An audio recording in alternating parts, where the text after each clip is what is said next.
ஈழத்தின் வரலாற்று சிறப்புமிக்க தலங்களுள் மிக முக்கியமானதும் இன்று வரை தமது மரபுவழி பாரம்பரியங்களை மாறாமல் தொடர்வதுமான நல்லூர் கந்தசுவாமி ஆலயம் ஈழத் தமிழர்களால் மட்டுமல்லாமல் உலகமெங்கிலும் பரந்து வாழும் தமிழ் சிங்கள மக்களாலும் மிகுந்த பக்தி சிரத்தையோடு வழிபாடுகள் மேற்கொள்ளும் ஒரு தலமாகும்.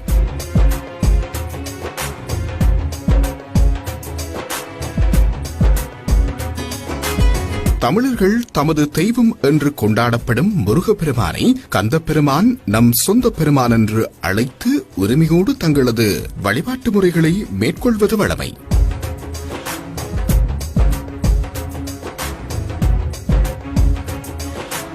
இவ்வாறு சிறப்புகள் வாய்ந்த முருக வழிபாட்டில் பல்வேறு சிறப்பம்சங்கள் பொருந்தியதாக இருக்கக்கூடிய நல்லூர் முருகன் ஆலயத்தில் வருடாந்த மகோற்சவத்தின் ஒவ்வொரு நிகழ்வுகளுக்குமே தனித்துவங்கள் அதிகளவாக காணப்படுகிறது. அலங்காரங்களுக்கு பெயர் போன நல்லை கந்தன் அலங்கார கந்தனாக எழுந்தருளி அருள்பாலிக்கும் அற்புத தருணங்களில் மகோற்சவ காலங்களில் ஏற்றப்படும் கொடிச்சீலை மரபு என்பது தனியான பாரம்பரிய மரபு தொடர்ச்சியை கொண்டது.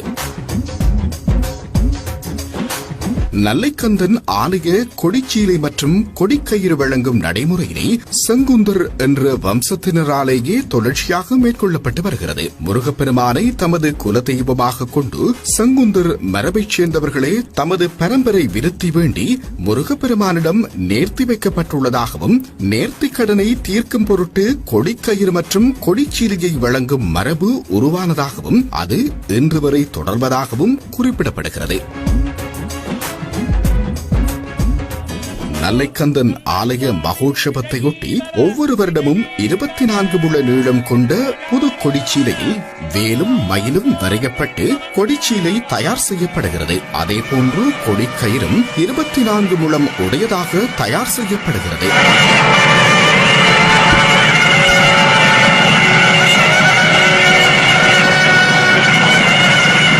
குறிப்பாக செங்குந்தர் பரம்பரையினரின் மிக முக்கியமான பாரம்பரிய தொழிலாக நெசவு தொழில் காணப்படுவதால் அவர்களே கொடிச்சீலையை நெய்து நல்லூர் கந்தனுக்கு வழங்கி வருகின்றனர். தற்போது நெசவு தொழில் புழக்கத்தில் இல்லாத நிலையில் புதிய துணி ஒன்றை பெற்று அதில் வேல் மற்றும் மயில் உருவங்கள் வரையப்பட்டு வழங்கப்பட்டு வருகின்றமை வழக்கமாக தொடர்கிறது.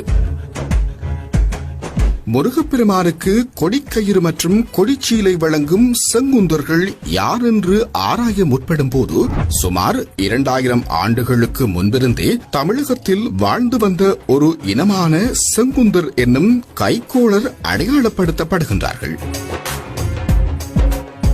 செங்குந்தம் என்றால் இரத்தத்தால் சிவந்த ஈட்டி பொருந்திய வேலை உடையவர்கள் என்று பொருள் கொள்ளப்படுகிறது.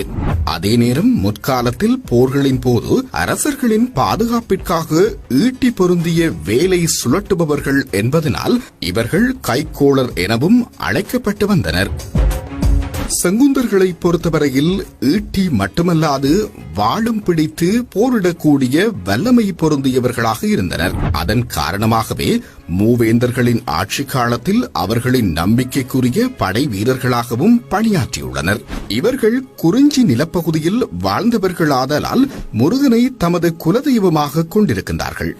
அத்துடன் முருகன் தோற்றம் பற்றி கூறுகின்ற கதைகளில் செங்குந்தர்களை பொறுத்தவரையில் தமிழகத்தின் சேலம், ஆத்தூர், தர்மபுரி, ஈரோடு, கோயம்புத்தூர், ஆற்காடு, ஆரணி, காமக்கூர், தேவிகாபுரம், காஞ்சிபுரம், ஜெயங்கொண்டபுரம், திருமலபாடை, தஞ்சை, சென்னை மற்றும் மதுரை ஆகிய இடங்களில் பறந்து வாழ்ந்து வருகின்றார்கள். இவர்களின் முக்கிய தொழிலாக நெசவு இருந்தாலும் வணிகம் போன்ற பிற தொழில்களிலும் ஈடுபட்டு வருகின்றார்கள். வியாபார நோக்கில் இலங்கைக்கு வருகை தந்த செங்குந்தர்கள் யாழ்ப்பாணம், நல்லூர், ராசதானியை அண்மித்த பகுதிகளில் தமது வாழிடங்களை அமைத்துக் கொண்டார்கள். அவர்கள் இன்றும் நல்லூர் கந்தசுவாமி ஆலயத்தை அண்மித்த பகுதிகள் கல்வியம்காடு மற்றும் மட்டக்களப்பின் ஆரையம்பதி, தாமரைக்கேணி, கோட்டை கல்லாறு போன்ற இடங்களிலும் யாழ்ப்பாணத்து வடமராட்சியின் கரவெட்டி பகுதிகளிலும் வாழ்ந்து வருகின்றனர். இவ்வாறான வரலாற்று பின்னணியை கொண்ட செங்குந்தர்களே வழிவழியாக தமது முன்னோர்கள் கைக்கொண்ட